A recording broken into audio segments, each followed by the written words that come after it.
At 2:14 a.m., deep in the Jordanian desert, near the point where three borders almost meet, a remote American outpost goes silent for one split second too long. On the cooling arrays of a USAN/TPY-2 radar, two sensors detect a sudden thermal surge, so bright and so intense that the system flags it instantly. 5 seconds later, the horizon flashes white.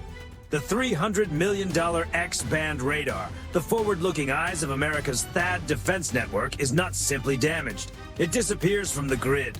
One Iranian Fatah-1 hypersonic weapon, which Tehran claims can slip past any defense system on Earth, has found the narrow opening in the shield.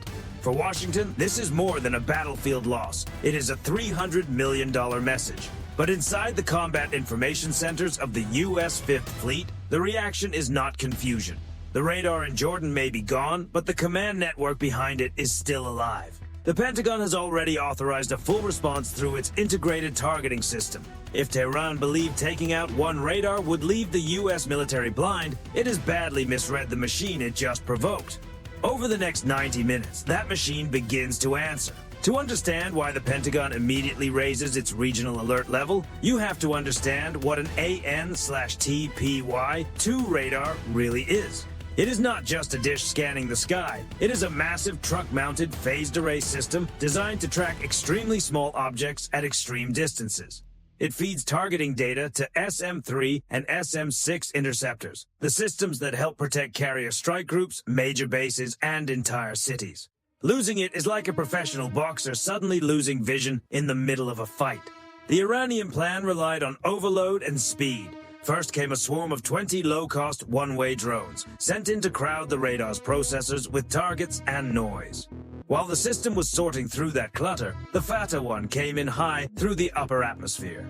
Its maneuverable re-entry vehicle made a sharp 20G lateral move, one the local defense batteries were not prepared to calculate in time. The result was immediate. For a short but dangerous 15-minute window, a corridor of airspace above the Persian Gulf became exposed. The information advantage the U.S. relies on across the Middle East had been disrupted. But that window is already closing. Commander Sarah Jenkins, the tactical action officer aboard the USS Arleigh Burke, does not wait for a satellite confirmation or a full damage report. She sees the Link 16 data stream coming in from a nearby E-2D Hawkeye. The Hawkeye has detected the thermal bloom from the Fatah-1 launch area in western Iran. The response chain has its first confirmed point. Within 180 seconds of the radar going offline, the U.S. Integrated Warfare Network is already moving. The USS Dwight D. Eisenhower, operating in the northern Arabian Sea, turns into the wind. This is where the kinetic response begins. A HAR missile turns your own signal into a target. The moment a radar lights up, it announces its position, and from that point on, the countdown has already begun. At 3:30 a.m., exactly on schedule, the first wave of BGM-109 Tomahawks reaches Isfahan. But the city itself is not the objective. The target is the nervous system behind the military response. The strikes are aimed at hardened IRGC facilities, buried command sites, power nodes, and communication hubs. This is not a random show of force. It is a surgical attempt to disconnect leadership from the units still in the field. The first Tomahawk hits a key power substation, throwing the military district into darkness. The next missiles move against communication towers and relay points. Within minutes, IRGC commanders in Isfahan are cut off from their air defense batteries. Orders stop moving. Radar reports stop flowing. The system that was supposed to coordinate the response begins to break apart. This is not emotion. This is efficiency. For every $300 million radar Iran managed to remove from the battlefield, the United States begins taking apart billions of dollars worth of military infrastructure. What Tehran intended as a bold signal is rapidly turning into a strategic mistake with a very expensive price tag. Inside the Combat Information Center of the USS Arleigh Burke, damage reports begin updating in real time. Satellite feeds show dozens of confirmed targets no longer functioning. Iran's western air defense sector, the shield that was supposed to protect its launch network, is being stripped away piece by piece. Tehran expected a proportional reply, a few missiles for one radar. A symbolic exchange. That is not what arrives. The U.S. has already moved a second carrier strike group, led by the USS Abraham Lincoln, into the Gulf of Oman. Now more than 130 American combat aircraft are operating across the region at the same time. This is no longer a simple back and forth. It is full-spectrum suppression. Waves of F/A-18E Super Hornets launch from the Lincoln and turn toward Iranian fast attack boat bases. These aircraft are not relying on massive, high-cost weapons for every target. They are carrying AGM-179 JAGM missiles, precision systems designed to track and hit moving vessels even in rough seas. One base after another goes quiet. The Iranian Navy, which had been preparing to pressure the Strait of Hormuz, suddenly finds itself pinned in place. Every movement is watched. Every open hangar door, every vehicle shift, every boat leaving cover is picked up by MQ-9 Reaper drones circling far above the coast. From 25,000 feet, the Reapers guide precision munitions into selected targets with cold patience. The message is clear. The United States is not just responding. It is removing options. And that is the difference between a single dramatic weapon and a global military machine. Iran's Fateh 1 was meant to be a silver bullet, a rare strike designed to shock the system. But the American response is not built around one weapon. It is built around logistics, coordination, satellites, aircraft, ships, and a supply chain stretching from Norfolk to San Diego. Replacement components for the Jordan radar site are already moving. At the same time, facilities tied to Iran's missile program are being methodically taken offline. As sunrise begins to touch the Zagros Mountains, the final act of the operation unfolds. It is not another explosion. It is a message. A B-2 Spirit stealth bomber, having flown non-stop from Whiteman Air Force Base in Missouri, appears on no Iranian radar. At 50,000 feet, it is already above Tehran. It does not release a weapon. Instead, it marks the presidential palace with a non-lethal high-intensity laser designator, a silent digital finger placed directly on the forehead of the leadership. At that same moment, phones across the IRGC command structure receive the same message. Attached is a high-resolution satellite image of the Fateh 1 launch crew taken hours earlier, followed by a short line in Farsi. We saw the launch. We saw the celebration. We saw how it ended. Do not move again.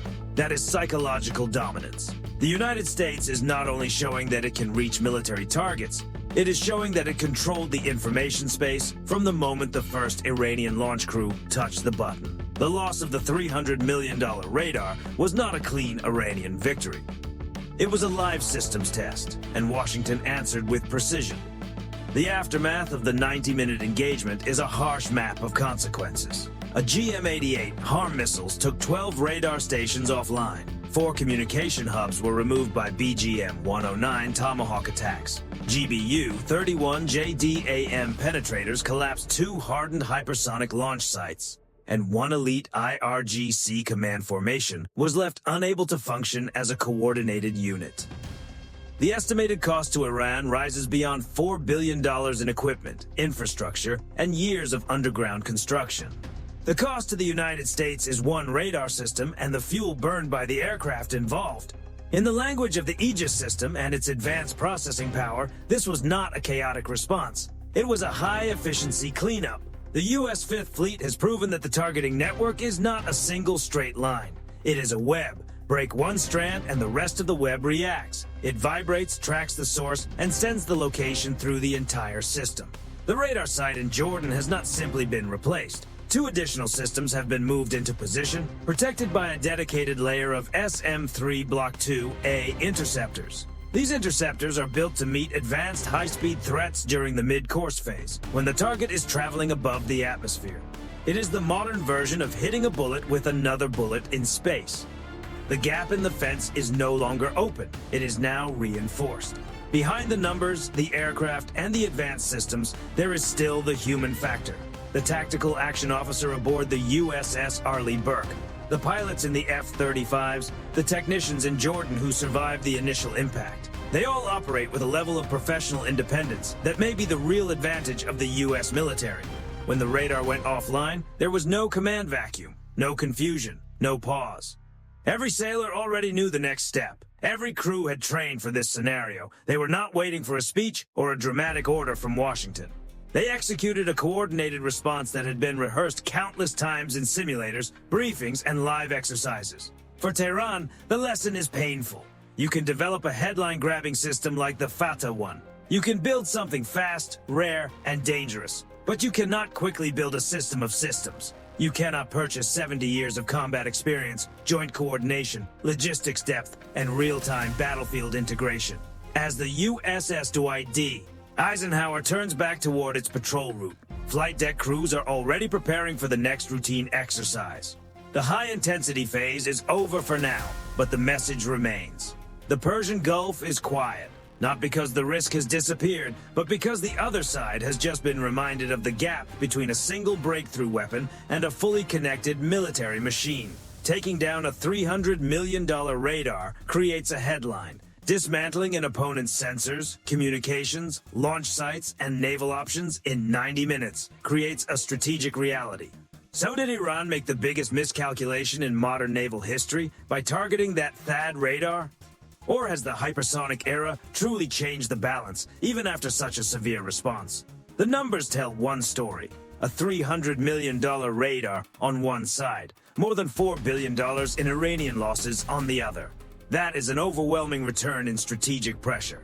Tell us your tactical take in the comments. Does the United States need more hardened forward assets, or is the connected targeting network already enough to keep the region stable? For more deep dives into modern defense systems, targeting networks, and the technology shaping the global security frontier, subscribe and turn on notifications. We do not just follow the headlines, we break down the machinery behind them. Stay sharp, stay informed. We will see you in the next analysis.